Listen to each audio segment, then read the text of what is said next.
Hola, ¿qué tal? Muy buenas noches. Soy el doctor Juan Pablo Vaz Cruz, médico nefrólogo, y a nombre del Colegio de Nefrólogos de México y la mesa directiva, les doy la más cordial bienvenida a este webinar de abril del 2026.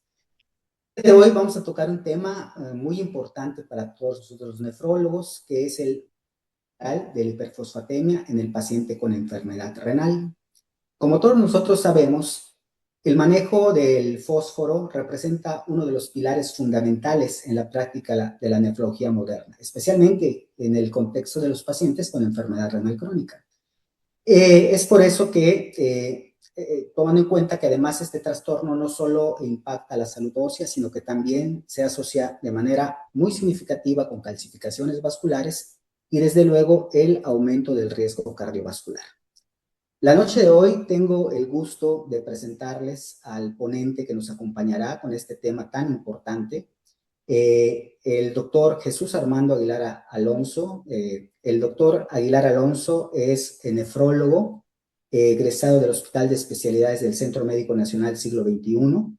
Él realizó un fellowship en alteraciones del metabolismo óseo mineral asociados a enfermedad renal crónica en la Fundación Puigverd en Barcelona, España. Actualmente, el doctor Aguilar es adscrito al Departamento de Nefrología del Hospital General Regional de Especialidades 14 de septiembre en la ciudad de Tuxtla Gutiérrez, en Chiapas. También se desempeña como profesor de Nefrología en la Autónoma de Chiapas y ha sido autor y coautor de publicaciones en múltiples revistas internacionales y nacionales en el área de metabolismo mineral y calcificación vascular asociada a enfermedad renal crónica. Sin más preámbulo, me da mucho gusto presentarles al doctor Aguilar y con gusto escuchamos su plática el día de hoy y le damos la más cordial bienvenida.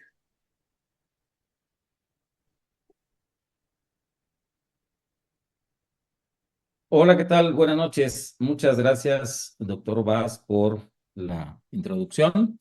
Muchas gracias a todos ustedes porque están dedicándonos unos minutos de su tiempo para este webinar. Como ya lo comentó el doctor, vamos a hablar sobre el manejo integral de la hiperfosfatemia. No tengo conflictos de interés. Esta plática no es auspiciada por ninguna industria farmacéutica. Y bueno, estos son los puntos que abordaremos durante el transcurso de la plática. Vamos a hablar algo de historia, de repercusiones que tiene la hiperfosfatemia en el paciente con la enfermedad renal crónica, algunos aspectos actuales en la fisiología y el manejo integral para al último hacer unas conclusiones y terminar esta charla. Con respecto a la historia, quiero comentarles a nosotros, al doctor Vaz y a mí, que aunque no nos vemos tan grandes de edad, pero ya llevamos varios años en esto de la nefrología, nos ha tocado vivir varias etapas en la historia de la hiperfosfatemia. Quiero comentarles que por ahí de los 70 empezó a tener un poquito más de auge el estudio de la hiperfosfatemia y aparte de saber que era una de las moléculas que se elevaban cuando un paciente tenía enfermedad renal crónica, empezaba en los 70 a ser una pieza fundamental para poder entender todas las alteraciones del metabolismo mineral en el paciente con enfermedad renal crónica. Ya lo publicaba el doctor Eduardo Zlatopolsky, que ven ahí en la foto, por ahí este artículo que les puse acá, fue publicado en 1971. Decía, bueno, o explicaba cuál era la patogénesis del hiperparatiroidismo en el paciente con enfermedad renal crónica. Y los que nos tocó escucharlo en sus pláticas, él nos decía, la verdad es que no he descubierto que hayan receptores en la glándula paratiroidea de fósforo, pero es muy evidente que mis ratitas de experimentación, cuando les doy dietas ricas en fósforo, eran ratitas que tenían una función renal disminuida, y nos decía él, cuando les doy dietas ricas en fósforo, inmediatamente empiezan a producir más PTH. Y entonces ahí decía, la glándula paratiroidea reacciona a dietas altas o ricas en fósforo, aun cuando no hayan receptores de fósforo en esta glándula. Hoy en día se sabe que a lo mejor el receptor sensor del calcio puede ayudar a esto, pero también son todos los transportadores a nivel intestinal los que alertan a la glándula de que se está consumiendo mucho fósforo. También el doctor Zlatopolsky, junto con el doctor Bricker, acuñaron esta hipótesis del trade-off. ¿Qué decía la hipótesis del trade-off? Que conforme disminuía el filtrado glomerular, habían unos picos de hiperfosfatemia que anunciaban o alertaban a la glándula paratiroidea, y esta tenía que aumentar su producción para que entonces hubiera más fosfaturia y entonces se corrigiera esa hiperfosfatemia. Y así era algo que se repetía de tal manera que el precio para mantener un fósforo sérico normal en una enfermedad renal avanzada era tener una elevación de la PTH. Posteriormente, ya por ahí de los 90, también nos tocó al doctor Bass y a mí recibir al doctor Geoffrey Block en el siglo XXI. Una vez fue a dar una charla por ahí. Pero bueno, él es uno de los autores también en múltiples revistas de la hiperfosfatemia y su asociación con mortalidad. Ahí ya no solo se hablaba del papel importante del fósforo en las alteraciones sociominerales, ahí nos empezaba a dar más miedo. Vean, las guías K-DOCI, que fueron las guías anteriores a las guías K-DIGO, en su momento también nos dijeron cuáles eran las metas de el fósforo sérico en nuestros pacientes con enfermedad renal. ¿Y por qué hicieron esas metas? Por algunos artículos publicados por el mismo Geoffrey Block, como el que les pongo aquí, en 1998, en donde se asociaba a mayor fósforo, mayor nivel de fósforo sérico, mayor mortalidad. Por eso, desde las guías Kadoki nos decían, bueno, los pacientes que tienen terapias de diálisis, el fósforo que debes permitirles es de 3.5 a 5.5. El mismo Geoffrey Block publicó otros artículos que nos daban más miedo, como estos que ven aquí, que puse esta foto a la derecha, en donde se veía que a mayor fosfato sérico era mayor el riesgo de muerte, pero aún en los rangos que nosotros mismos habíamos puesto de normalidad, es decir, las guías K-DOCI nos decían, lo normal es que tengamos el fósforo de 3.5 a 5.5, pero no es lo mismo tener 3.5 a tener 5. También entre esos rangos de aparente normalidad, el tener más fósforo era asociado a una mayor mortalidad. Tan fue así que vean los títulos de estos artículos. Vean, este es un artículo también del doctor Zlatopolsky, publicado ahí en el 2016, y decía, la toxicidad por fosfato en enfermedad renal crónica es un asesino entre nosotros, o sea, ya trataba de asesino a la hiperfosfatemia. Y vean este otro artículo publicado un año después en el Kidney International, en donde el título, medio sensacionalista, ¿es el fosfato un veneno para los humanos? Bueno, entonces ya empezábamos a saber que el fósforo iba a jugar un papel de villano en todas las telenovelas que vinieran posterior a esto. Bien, de este mismo artículo que titularon ¿Es el fosfato un veneno para los humanos? Saco esta figura en donde el fósforo queda en un papel central, y del fósforo, vean, salen muchas flechas que obviamente significan efectos no benéficos para la salud del paciente con enfermedad renal. Uno de ellos, que es tema para que hablemos toda una noche, es el aumento en la producción de FGF23 por esa misma retención de fosfato del paciente con enfermedad renal, y que esta a su vez va a tener muchas consecuencias. Pero vean, una consecuencia que se ha relacionado mucho a la hiperfosfatemia es la calcificación vascular. Bien, desde hace muchísimos años sabemos y se ha demostrado esta asociación a mayor hiperfosfatemia. ¿Qué va a pasar? Y por eso pongo esta otra gráfica acá. La célula de músculo liso vascular es una célula fascinante que también tal vez algún otro día podemos hablar de ella, pero es una célula que tiene una plasticidad muy grande, es decir, dependiendo del ambiente en el que crezca, se puede convertir en una plasticidad fenotípica muy amplia.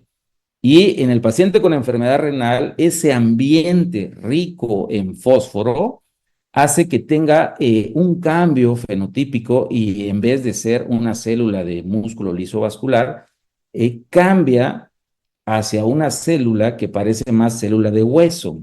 Esto le hemos llamado diferenciación osteocondrogénica de las células del músculo liso vascular. Entonces, la célula que normalmente es elástica y que nos permite tener esa elasticidad en los vasos, se vuelve una célula que se siente célula de hueso y entonces empieza a calcificar los vasos.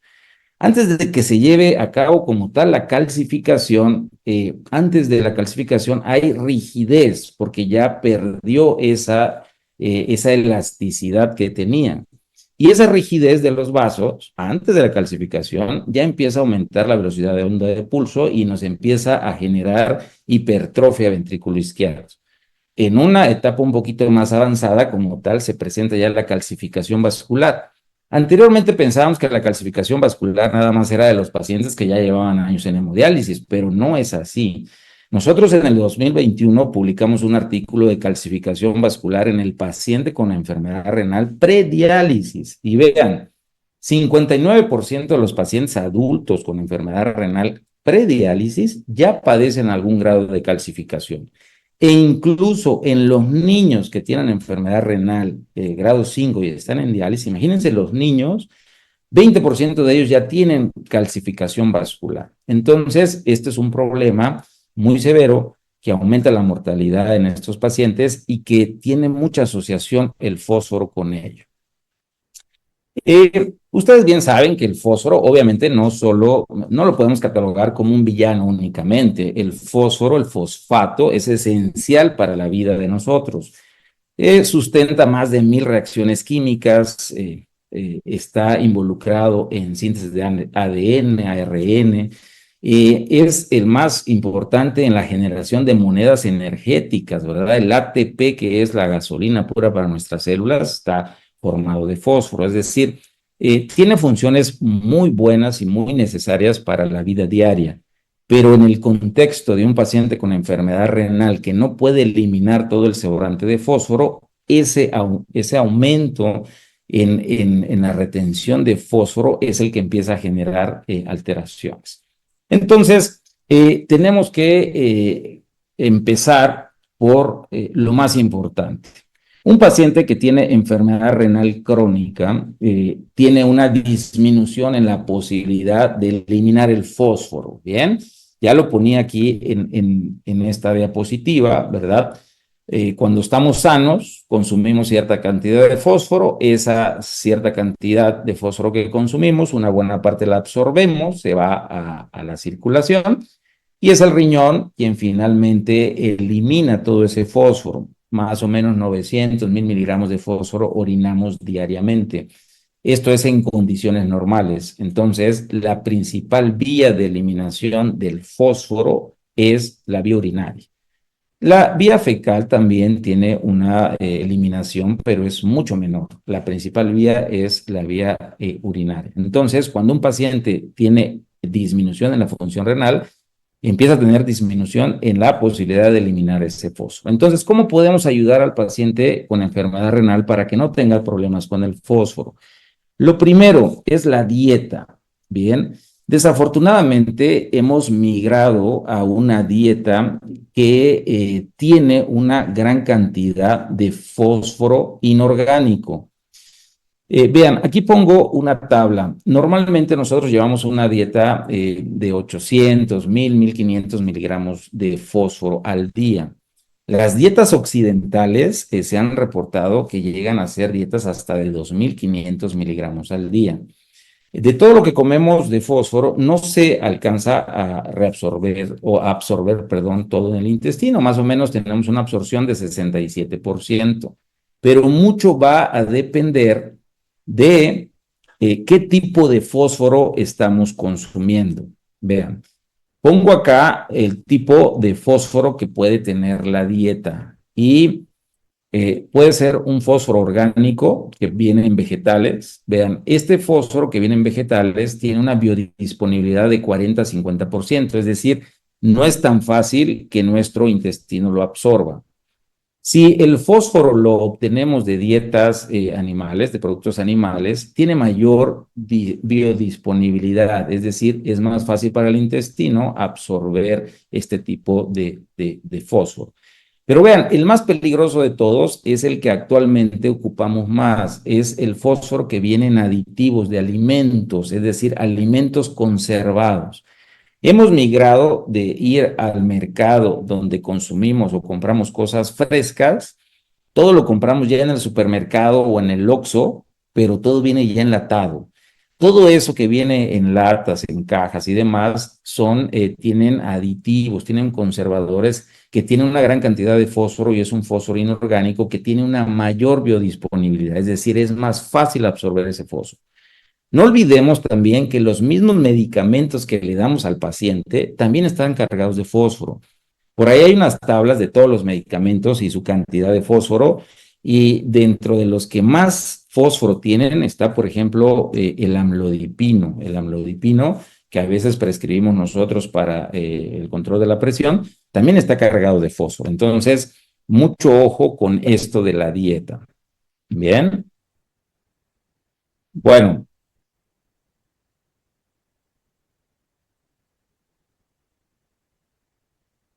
vean, estudio me parece muy interesante porque analizan la intervención calificada en la dieta. ¿Esto qué quiere decir? Que no solo el médico le da un consejo, ¿verdad? O en los pacientes en hemodiálisis, es muy curioso que ahí en las salas de hemodiálisis donde los familiares están esperando a los pacientes, entre ellos, entre los familiares, se empiezan a dar las recetas. Me ha tocado escuchar, no coma esto, no coma lo otro. Bueno, también los médicos hacemos esa recomendación, pero no es lo mismo a que mandemos a los pacientes a que una nutrióloga especialista en nefrología le pueda dar una dieta. Vean, en este estudio publicado en el 2009 se estudió a dos grupos de pacientes, ¿verdad? A los que se les dio un seguimiento de 3 meses. Estos pacientes ya estaban en un estadio terminal de la enfermedad renal.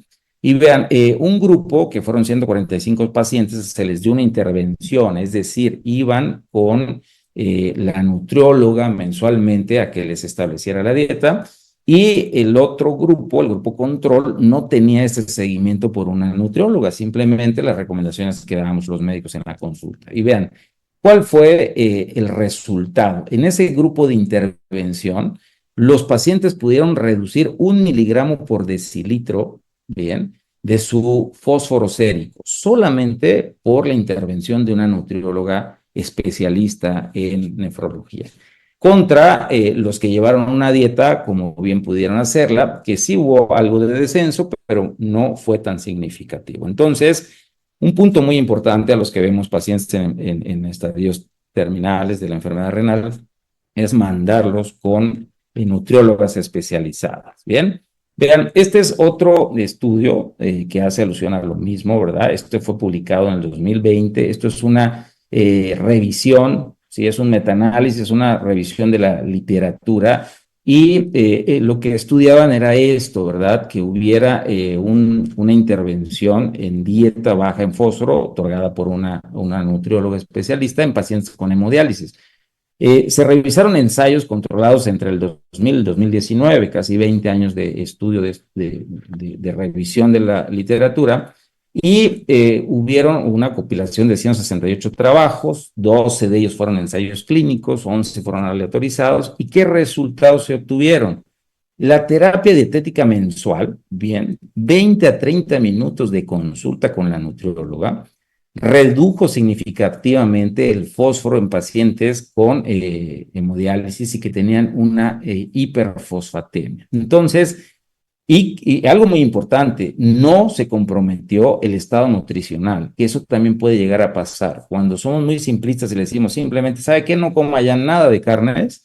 Bueno, a lo mejor sí va a bajar el fósforo, pero podemos comprometer la nutrición del paciente. Vean, estas son las gráficas de ese mismo estudio. Y obviamente con eso nos queda muy claro que es muy importante que nuestros pacientes reciban la atención de una nutrióloga especialista. El segundo punto importante es evitar la absorción intestinal del fósforo. Si ya no pudimos con el primer punto, que es una dieta baja en fósforo, tenemos que ir a este segundo punto. Sería muy importante que el primer punto, el de enviarlo con una nutrióloga y que éste establezca una dieta baja en fósforo, ayudaría mucho. Vean, a nivel intestinal, nosotros tenemos dos formas de absorber el fósforo. Una vía es paracelular, es decir, entre una célula y otra, ¿bien? Y esa no depende mucho de sodio, no es saturable, bien, es un poquito más activa cuando el pH es bajo y hay una mayor actividad en concentraciones altas de fosfato intestinal, bien. Esto es muy importante. ¿Qué quiere decir esto? Que es a mayor contenido de fósforo en la dieta, el intestino se hace más hábil para absorber ese fósforo. Entonces, es un peligro ya empezar a dar o no evitar dietas altas en fósforo, porque estamos acostumbrando al intestino a absorber fácilmente ese fósforo. Entonces, de ahí lo importante de que la dieta sea la primera barrera. La segunda forma de que nosotros podemos absorber el fósforo en el intestino, además de la paracelular, es la transcelular. Y aquí hay transportadores epiteliales en el intestino que dependen del sodio. Y estos, los pongo acá, son los que se van a encargar de transportar el fósforo asociado a sodio. Bien, este transporte es saturable, llega un momento en el que ya, aunque nosotros comamos mucho fósforo, ya no se va a reabsorber, pero la vía paracelular, esa no es saturable. Entre más comemos, más hábil se hace el intestino para absorber el fósforo. Esta vía transcelular de absorción de fósforo se aumenta su expresión por la vitamina D, de tal manera que también si nosotros damos calcitriol, podemos aumentar la absorción de este fósforo. Mucho ojo, porque a veces a todos les queremos dar calcitriol sin ver el fósforo y eso aumentaría la absorción intestinal de fósforo. ¿Qué opciones tenemos para bloquear esa absorción intestinal de fósforo? Creo que ahí todos los nefrólogos que nos escuchan pues son expertos ya en eso. Es un tema básico de los primeros meses de estar en el servicio de nefrología. No así tal vez para otra audiencia, ¿verdad? Para otros colegas médicos que no son nefrólogos. Bueno, usamos nosotros los nefrólogos estos medicamentos muy frecuentemente y lo usamos para bloquear la absorción intestinal de fósforo. Le llamamos quelantes de fósforo. ¿Cuáles tenemos? ¿Cuáles son buenas opciones? Cebelamero. Cebelamero lo tenemos en México y es buen quelante.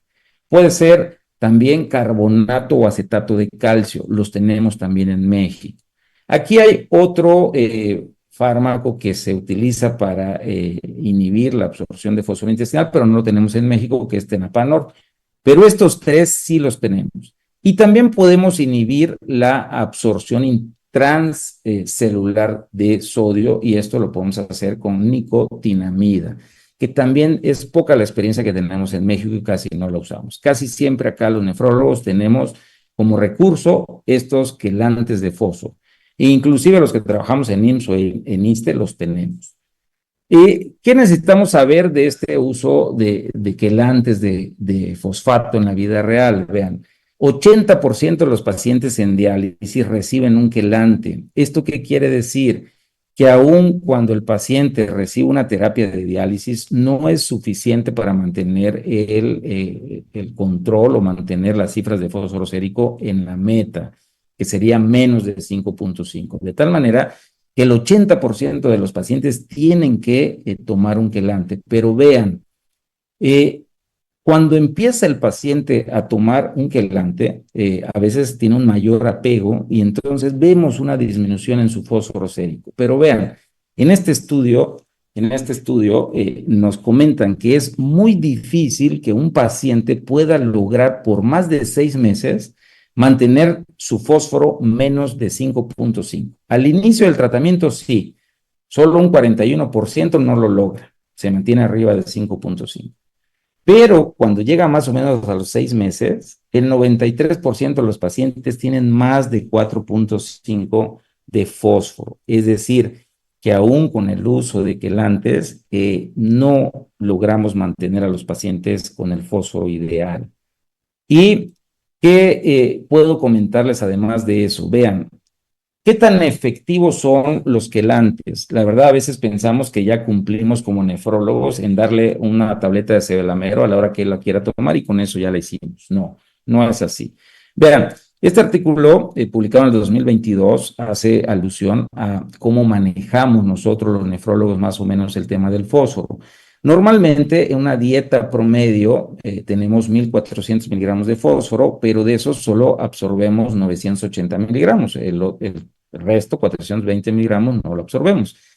Si este paciente utiliza aditivos, y vuelvo a lo mismo, si está consumiendo muchos enlatados, embotellados, es un fósforo que va a tener más biodisponibilidad. Este paciente absorbe a nivel intestinal de 490 a 770 miligramos más.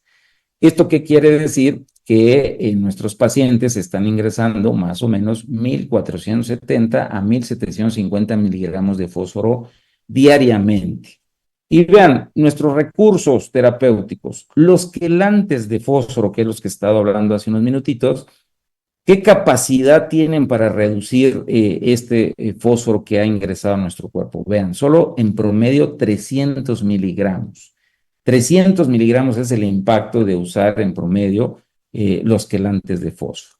Los pacientes que tenemos en diálisis, bien, si están en hemodiálisis, por ejemplo, y hacemos una buena hemodiálisis, con una hemodiálisis bien hecha, podríamos llegar a remover hasta 1.000 miligramos de fósforo, pero esto si tenemos membranas de alto flujo, le damos suficiente tiempo al paciente, tiene un buen angioacceso, entonces barremos o eliminamos 1.000 miligramos de fósforo, pero el paciente se hemodializa 3 veces por semana.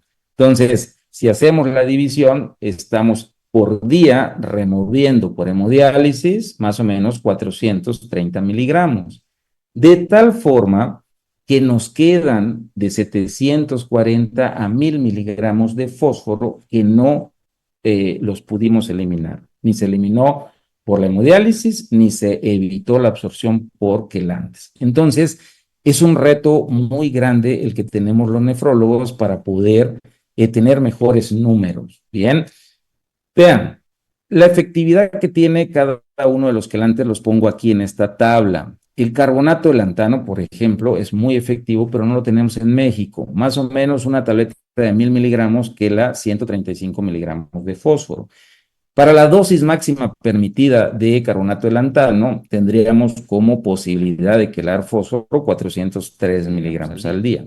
Cebelamero lo tenemos aquí en México y es muy bueno, pero vean, su capacidad de quelar fósforo no es tan potente como carbonato de lantano. Son 21 miligramos de fósforo por cada tableta de 800 miligramos.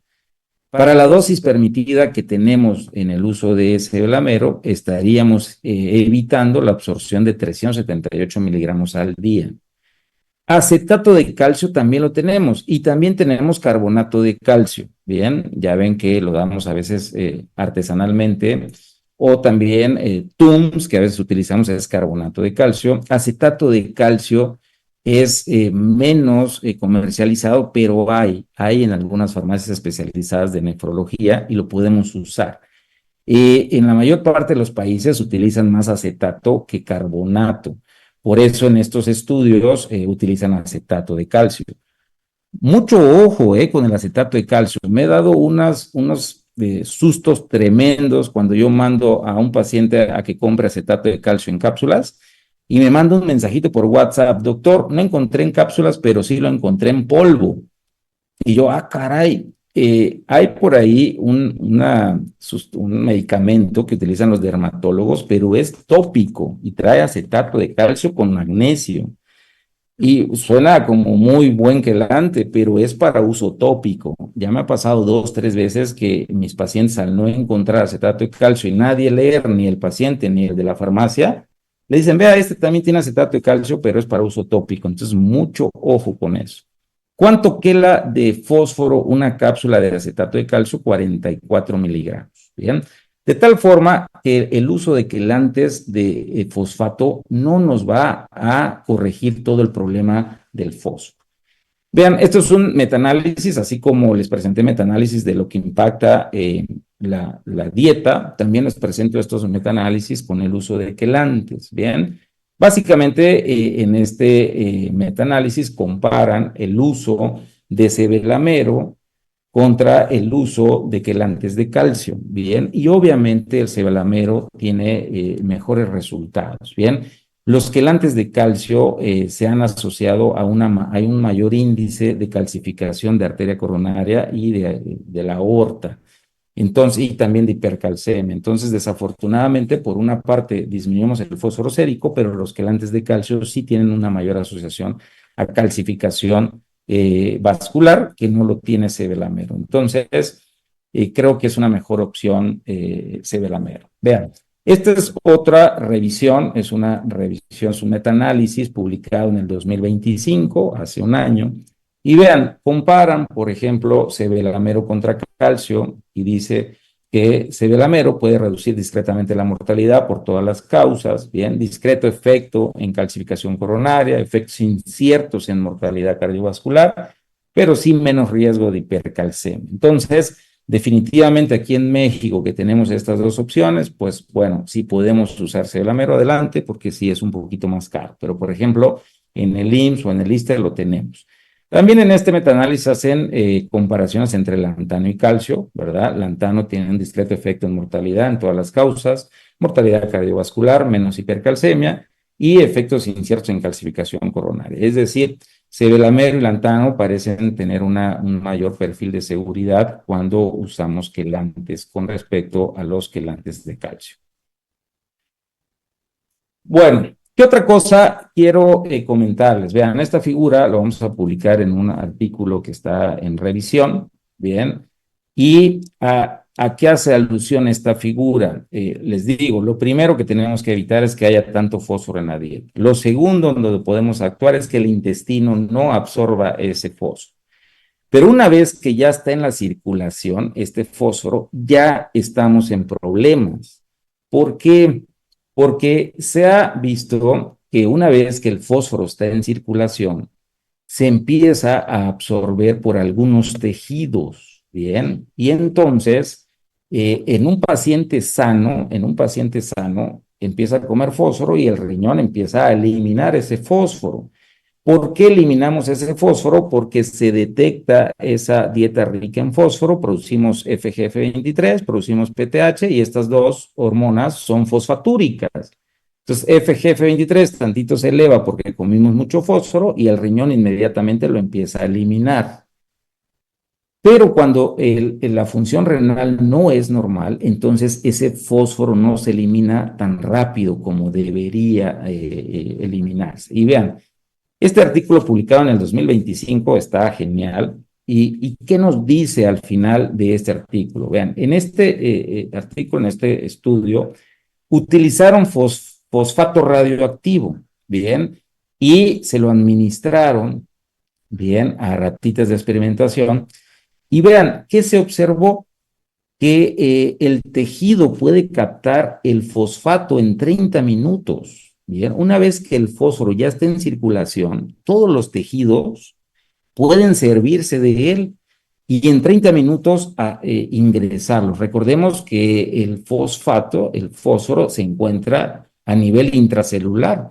Su mayor concentración está intracelular. Nosotros medimos el fósforo sérico, pero representa una muy pequeña parte, menos del 1% del fósforo contenido en nuestro cuerpo está en el fósforo que medimos.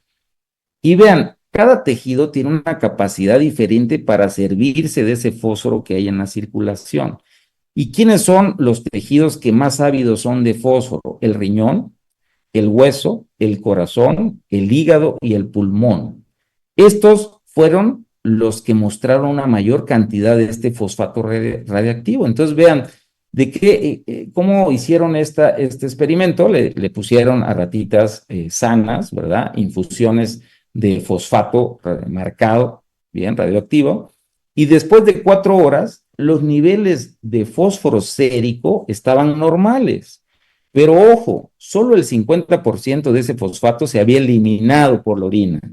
El 50% extra se había quedado ya en los tejidos, en estos tejidos. Imagínense ahora el paciente que seguramente les ha tocado escuchar que les dice, ¿sabe qué, doctor? El día que mejor como es el día que me va a tocar mi hemodiálisis. Dice, en la tarde me voy a hemodializar, mire, en la mañana como todo lo que me dijeron que no podía comer, porque pues la máquina me lo va a lavar, entonces es el momento cuando debo comer. Y eso es mentira. Si con función renal normal esa parte de fósforo que ya está en nuestra circulación no se elimina completamente porque los tejidos se lo quedan. Ahora imagínense un paciente que tiene daño renal y que está muy ávido de que siempre tiene esa sobrecarga de fósforo, sus tejidos muy ávidamente ingresan ese fósforo al cuerpo. Entonces, uno de los órganos, vean, que más se queda con ese fósforo es el hueso, y eso ya lo sabían. De tal forma que es el tercer punto que quiero comentarles en este día. El primer punto es que la dieta sea muy baja en fósforo. El segundo punto, evitar que se absorba en el intestino ese fósforo. Pero una vez que ya está en la circulación, que Dios nos bendiga, porque ya empieza a hacer muchas cosas. Bien, eh, aquí en algunas otras pláticas, para que nos quedara más claro, he hecho una alusión con la vida diaria, ¿verdad? Los que somos casados, tenemos familia. Esto es como dejar, no sé, 10,000 pesos en la cocina de la casa y en un mes pensar que van a estar esos 10,000, ¿no? Y cuando vengo a ver solo hay 5,000 y cuando pregunto quién lo agarró, pues me dicen, no, pues tomamos para el agua, para la luz, para el gas y todo el mundo va tomando y entonces al final del mes ya solo tienes la mitad. Exactamente así pasa con el fósforo. De todo el fósforo que ingresa a la circulación, en cuestión de 30 minutos los tejidos empiezan a servirse de él y ya no se puede eliminar completo. Entonces, hay que evitar que el fósforo llegue a la circulación. Este tercer punto es muy importante.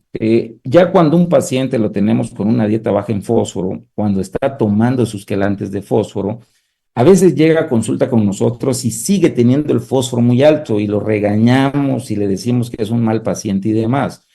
Ojo, hay que voltear a ver a la PTH. Si el paciente ya tiene un hiperparatiroidismo, este aumento en la PTH va a hacer que aumente la resorción de fósforo del hueso hacia la sangre. Entonces, no todo el fósforo que vemos en la sangre del paciente proviene de la dieta. También hay un fósforo liberado del hueso por efecto de la PTH. Vean, por cada 10% que reducimos la PTH, hay una reducción del 3% del fósforo sérico. Entonces, ojo, ese paciente que aún con dieta que ya se la estableció la nutrióloga, aún tomando sus quelantes, no logramos mantenerlo en meta de fósforo sérico, volteemos a ver a la PTH. Si la PTH anda en más de 600, seguro ese fósforo viene del hueso. ¿Qué opción tenemos para tratar la PTH alta? Ustedes saben que podemos utilizar el calcitriol. El calcitriol actúa ahí en la célula de la paratiroides, en el núcleo. Hay una parte de ese gen que va a producir la PTH, responde, se llama elemento de respuesta a la vitamina D. Entonces, podemos utilizar vitamina D para frenar la producción de PTH, pero la vitamina D, les acaba de comentar, que aumenta la absorción intestinal. Entonces, ¿qué medicamento tenemos como mejor opción? Los calcimiméticos. Sinacalcet, vean, les pongo un estudio aquí hecho con Sinacalcet. Utilizando Sinacalcet en pacientes que tenían entre 300 y 500 picogramos mililitros de PTH, se logró controlar o llevar a meta tanto la PTH como los niveles de fósforo, bien, entre 3,5 y 5,5. Obviamente, en pacientes que tienen una PTH más alta, pues es menos el porcentaje de éxito, pero sí logramos disminuir el fósforo. Entonces, el uso de Sinacalcet en pacientes con hiperparatiroidismo también nos va a ayudar a controlar el fósforo. Y esto es porque disminuye la salida de fósforo del hueso hacia la sangre. Y bueno, un poquito más adelante, ¿qué va a pasar? Normalmente, en condiciones normales, este fósforo que tenemos en la sangre se va a unir a unas partículas y va a formar unas partículas calcioproteicas que están muy en boga hoy en día. Estas partículas calcioproteicas que los estoy poniendo acá, ¿verdad? Aquí todavía venían separados el calcio, el fósforo.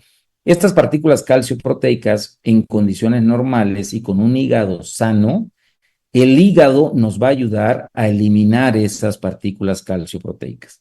Pero en un paciente con enfermedad renal crónica, es tanta esta producción de partículas calcioproteicas que el hígado ya no va a poder removerlas.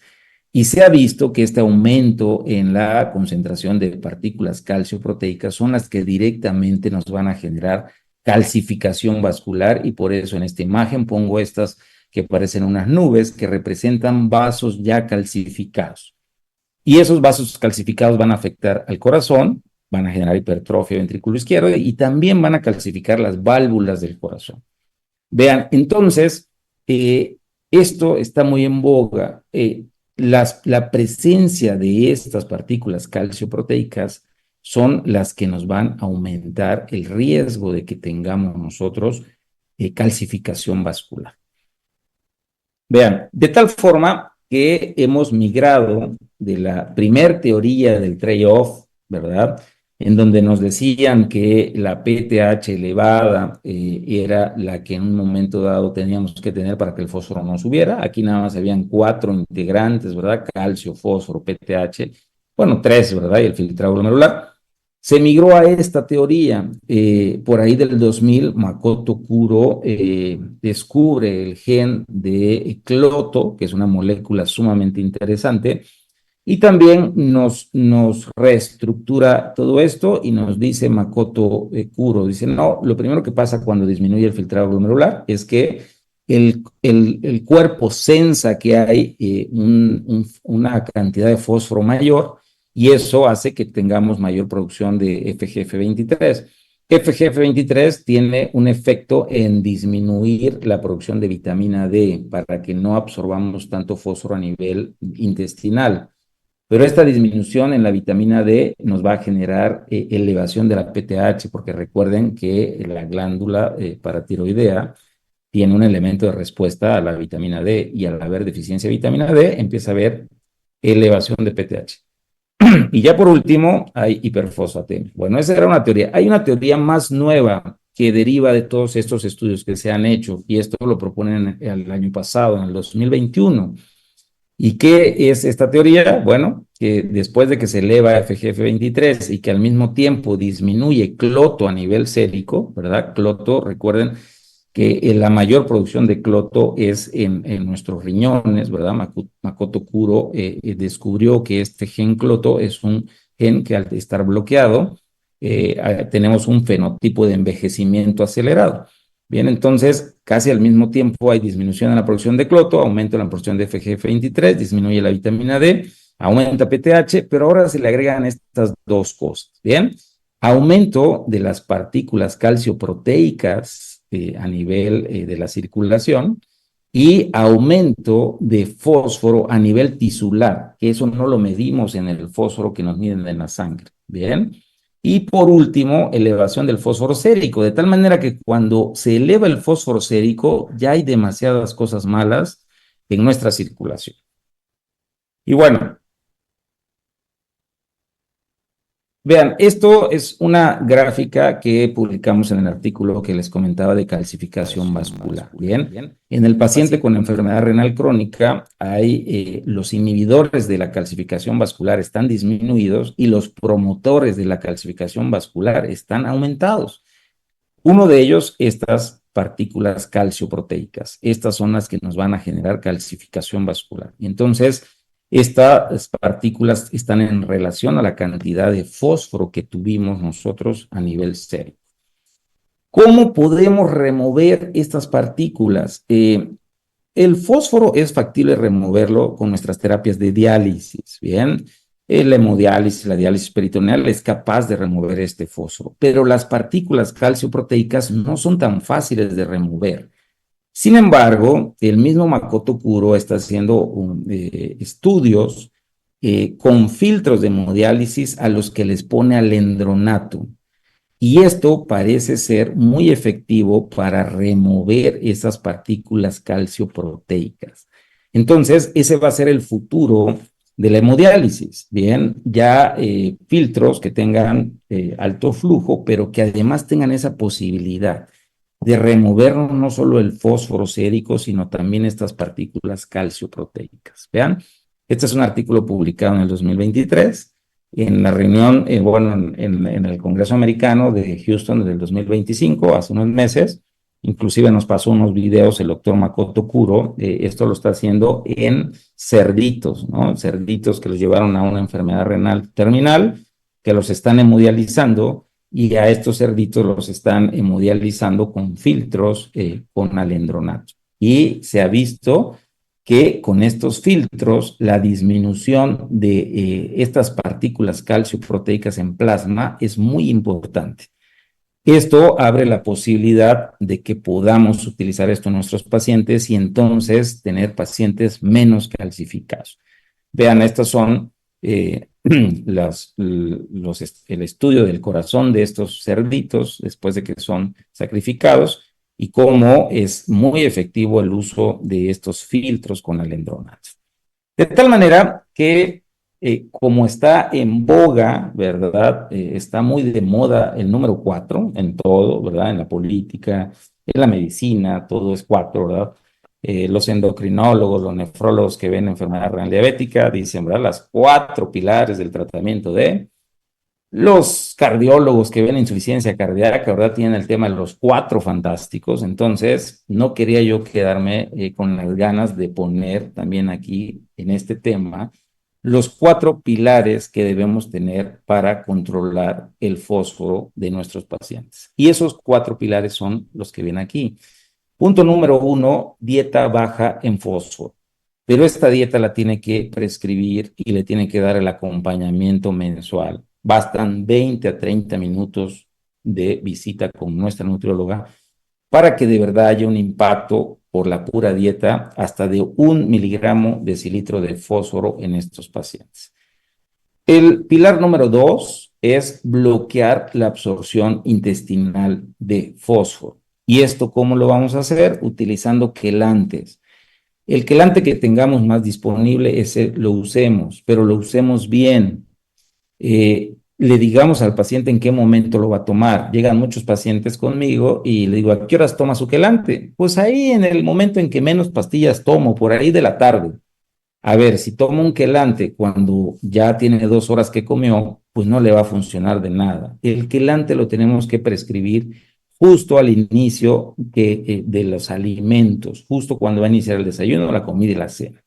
¿Qué otra cosa es muy importante? Preguntarle al paciente en cuál de esos 3 alimentos come más, porque así hay que ajustar el uso de estos quelantes. Si el desayuno es fuerte, la comida es muy fuerte y la cena es muy leve, pues tal vez no vale la pena darle un quelante en la cena, pero sí hay que darle más tabletas de quelante en la comida principal. Bien, ¿qué quelante vamos a usar? Bueno, si tenemos el Amero, es el que la mayor eficacia tiene y el mejor perfil con respecto a que no hay tanta calcificación vascular. Segundo, tercer pilar para el tratamiento del fósforo. Ya le di una dieta baja en fósforo, ya está tomando un quelante de fósforo. Bueno, tengo que evitar la salida de fósforo del hueso. Entonces, cuando estoy tratando la hiperfosfatemia, tengo que mandar a pedirle PTH. Recordemos, en México la mayor cantidad de pacientes que están en hemodiálisis los tiene el IMSS y el IMSS los manda a subrogar a clínicas privadas. Y en el contrato de esa hemodiálisis subrogada viene que tomen laboratorios, pero no les exigen que nos midan PTH. Sí nos miden fósforo cada mes, pero no PTH. Si nosotros en consultorio particular o en el consultorio del IMSS no le mandamos a medir PTH, si ese paciente tiene 1,500 de PTH, siempre va a traer el fósforo alto porque ese fósforo se está saliendo del hueso hacia la circulación. ¿Qué podemos hacer? Pues podemos usar Sinacalcet. Sinacalcet nos va a ayudar a bajar PTH y también a bajar el fósforo. Y cuando esto ya es muy severo, pues tenemos que hacer una paratiroidectomía y con eso también vamos a ayudar mucho al paciente. Y el cuarto pilar para el control de la hiperfosfatemia va a ser promover o aumentar la remoción de fósforo. ¿Cómo vamos a hacerlo? De momento, haciendo buenas sesiones de hemodiálisis, prescribiendo de forma correcta el número de horas de hemodiálisis, el número de horas de diálisis peritoneal, también es muy importante. Los que vemos pacientes en diálisis peritoneal, hay muchos pacientes que están con una máquina Home Choice en la noche y todo el día sin líquido, porque se hinchan un poquito. Esos pacientes solo se están dializando 9 horas, el resto de las horas no se están dializando. Entonces, esos pacientes es muy difícil que puedan remover fósforo con esa terapia en la que tienen el día seco. Y bueno, en un futuro, tal vez cuando podamos contar con filtros de hemodiálisis con alendronato, pues ya no solo vamos a remover el fósforo, sino también vamos a poder remover las partículas calcioproteicas, que son las que tanto daño y tanto nos van a predisponer a calcificación vascular. Con eso termino. Bien, ¿cuáles son las conclusiones de esta plática? Aquí las tenemos. Tenemos que prescribir dietas bajas en fósforo, principalmente evitar alimentos con aditivos, es decir, los que tienen conservadores, pero que garanticen el adecuado aporte proteico. Y eso se tiene que encargar una nutrióloga. El uso de cebelamero sigue siendo la mejor herramienta farmacológica en nuestro país para reducir la absorción intestinal de fósforo, pero lo tenemos que prescribir bien. Le digamos al paciente, si el paciente no comprende en qué momento tomarlo, yo siempre les pongo el ejemplo, les digo, esto es como un penalti, tiene que llegar en el mismo momento el que tira el penalti y el portero. Si llega primero el que tira el penalti y 1 hora después el portero, pues es una goliza tremenda. Así le digo yo al paciente, si usted come, desayuna y 2 horas después se toma su cebelamero, pues ya le metieron una goliza, ¿no? Entonces, hay que saber prescribirlo, las cantidades y la forma en que lo va a tomar. El fósforo sérico no siempre es el mejor indicador de daño mediado por fosfato. Será más sensible medir partículas calcioproteicas. Por ahí ya hay un test que nos puede medir la velocidad con la que se convierte la partícula calcioproteica primaria en secundaria, porque esa evolución tiene, y la partícula calcioproteica secundaria es la que va a generar la calcificación. Entonces, sí hay por ahí un test que nos mide con qué velocidad se está llevando esa conversión, y eso es mayor el riesgo de que tenga calcificación vascular el paciente. Sin embargo, son mediciones caras que no las hacemos tan rutinariamente y no las vamos a hacer todavía por mucho tiempo. ¿Qué otra manera de medir? Que pudiéramos medir el fosfato que tiene, el contenido de fosfato que tienen cada uno de los tejidos, pero eso también está muy difícil. Entonces, de momento, al menos sí midamos el fósforo sérico y lo tratemos de mantener por debajo de 4.5 miligramos de decilitro de forma constante, permanente. ¿Qué otra conclusión? Tenemos que controlar la PTH porque también esta va a contribuir al control de fósforo. Y la remoción de partículas calcioproteicas por medio de filtros de hemodiálisis especiales podría ser una herramienta que mejore de forma significativa la mortalidad cardiovascular de estos pacientes, pero de momento solo está en experimentación. Termino con esta diapositiva, ¿verdad? Les agradezco a todos ustedes. Agradezco a la vida también porque me ha dado la oportunidad de estar en muchos lugares. Les pongo aquí las fotos de personas importantes en la hiperfosfatemia, ¿verdad? Este es de derecha a izquierda, este es Makoto Kuro, en Houston, en el Congreso Americano de Nefrología 2025, donde nos llevó a exponer todo esto que les acabo de platicar, ¿verdad?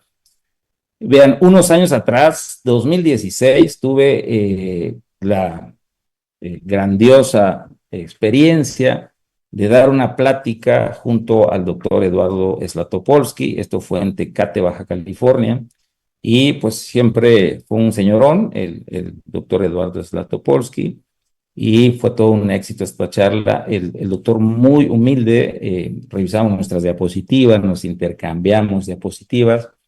Nunca creí que tuviera ese corazón tan humilde y que fuera tan buen médico. Entonces, ya falleció hace 2 años, pero bueno, es un bonito recuerdo el que tuve de 2016. Y en esta última foto, 2008, ya casi 20 años han pasado, y aquí estoy con el doctor Jordi Bover, que también ha escrito mucho en metabolismo mineral, en fósforo, Él es mi mentor, con él hicimos el Fellow de Metabolismo Mineral en Barcelona y pues es el coautor o autor de la mayoría de los artículos que hemos podido escribir. Y vean, aquí a un lado, mi gran amigo, el doctor Vaz, que afortunadamente casi no hemos cambiado mucho, ¿verdad? Él también estuvo haciendo el Fellow de Metabolismo Mineral ahí en Barcelona. Y bueno, con esto terminamos y le damos paso a las preguntas que ustedes puedan tener. Y si no se animan a preguntar ahorita, pues ahí está mi correo electrónico, me pueden escribir y podemos ahí también charlar, compartir información y también recibir retroalimentación de todos ustedes. Muchas gracias. Pues muchas gracias, mi estimado amigo Armando. La verdad, yo creo que es un tema sumamente interesante y sumamente complejo. Definitivamente, yo creo que para nosotros los nefrólogos necesitamos tener toda esta serie de conocimientos que nos has permitido durante esta sesión conocer para poder brindarle la mejor atención a nuestros pacientes, ¿no? Pero creo que también es importante pues hacerlo extensivo hacia otras especialidades, ¿no? Afortunadamente o desafortunadamente, cada vez la enfermedad renal crónica ha avanzado, no solamente en México, sino en todo el mundo, y las alteraciones del metabolismo óseo mineral asociado a la enfermedad renal crónica cada vez son más frecuentes, ¿no? Mientras que alguien se anima a hacer alguna pregunta, yo quisiera hacerte algunas preguntas que a lo mejor parecen básicas y a lo mejor muchos tienen miedo de hacerlas, ¿no? Pero yo creo que uno de los puntos muy importantes que tocaste durante tu plática fue precisamente el uso del calcitriol, ¿no? Y tomando en cuenta que muchos médicos de atención primaria o inclusive médicos internistas tienen contacto con pacientes con enfermedad renal crónica, creo que es muy importante el hecho del comentario que hiciste, ¿no? Que el calcitriol pues, se debe dar con cuidado porque precisamente en muchas ocasiones nos ha tocado ver que se utiliza como si fuera una receta de cocina, un combo para el paciente renal, ¿no? El paciente renal cuando sale de alta de alguna institución, de repente ves que sale con ferranina, Glutarón hierro, ácido fólico, complejo B, calcitriol, etcétera, etcétera. Entonces, yo creo que ahí, no sé cuál es tu opinión en ese aspecto, creo que sí es muy importante hacer extensivo estos conocimientos que estamos compartiendo el día de hoy para otros grupos de personal de la salud que también estén en contacto con pacientes con enfermedad renal crónica, ¿no? Sí, claro, muy importante tu pregunta y efectivamente lo mismo que has vivido tú me ha tocado vivir a mí. A veces cuando pido que me cubra alguien, ya me tocó una vez que alguien me preguntaba, oiga, doc, y a todos los que lleguen a consulta le doy el Nefropac. Me dice, ¿cuál es el Nefropac? Calcitriol y todo eso, ¿no? Lo que acabas de mencionar. Y eso está terriblemente mal. No podemos normalizar el uso de calcitriol a todo el paciente que está con enfermedad renal crónica. No, no puede ser así. Actualmente, las indicaciones para dar vitamina D son básicamente dos. Una, que mandamos a medir los niveles de vitamina D y estas estén en deficiencia, es decir, tengan menos de 30 nanogramos mililitro de vitamina D. Entonces ahí está justificado que nosotros podamos dar vitamina D porque medimos en sangre y hay una deficiencia. Y hasta eso, lo que se sugiere es que demos vitamina D nutrimental, no tanto el calcitriol. ¿Y cuál sería la segunda indicación para dar calcitriol? Que tuviéramos los niveles de PTH por arriba de la meta, es decir, que tengamos hiperparatiroidismo secundario y que nuestros niveles de calcio y fósforo no estén tan elevados, porque si no también estaría contraindicado. Entonces, básicamente vamos a dar calcitriol. Si tenemos deficiencia de vitamina D medida, bien, no nada más así como está con daño renal, supongo que tiene deficiencia, no, tenemos que mandar a medir los niveles de vitamina D. Y la segunda indicación, que tengamos los niveles de PTH por arriba de la meta y que tengamos calcio y fósforo relativamente normal. Entonces serían las dos únicas indicaciones. De lo contrario, no es bueno que demos así a todo el mundo calcitriol, porque recordemos que va a aumentar la absorción intestinal de fósforo y también de calcio, porque calcitriol aumenta la absorción de los dos, de calcio y fósforo. Imagínense toda esa gran cantidad de calcio y fósforo en la sangre, pues va a aumentar la producción de partículas calcioproteicas y va a aumentar el riesgo de calcificación vascular. Y entonces al rato el paciente está teniendo complicaciones por esta calcificación vascular. Entonces, preferible si tenemos la PTH elevada, preferible utilizar Cinacalcet. Ese nos baja la PTH, nos disminuye el calcio y nos disminuye el fósforo. Por eso, Cinacalcet también ha demostrado que aparte de controlar estos parámetros, también hay un estudio que se llamó Advance, en el que se vio que también hay una disminución en la calcificación vascular de los pacientes que lo usan. Entonces, ahí está la opción. Si tienen la PTH elevada y podemos dar Cinacalcet, es mejor que demos Cinacalcet. O sea que básicamente se nos está quedando la indicación de dar vitamina D si hay deficiencia de vitamina D. Perfecto. Tenemos otra pregunta, Armando. Dice, ¿qué opinas de la hemodiafiltración y la hemoabsorción para el mejor manejo de estos pacientes? Definitivamente, sí son una opción, son una buena opción. Te mentiría si yo dijera, es el boom con hemodiafiltración, ya se acabaron todos los problemas de metabolismo mineral, no lo es.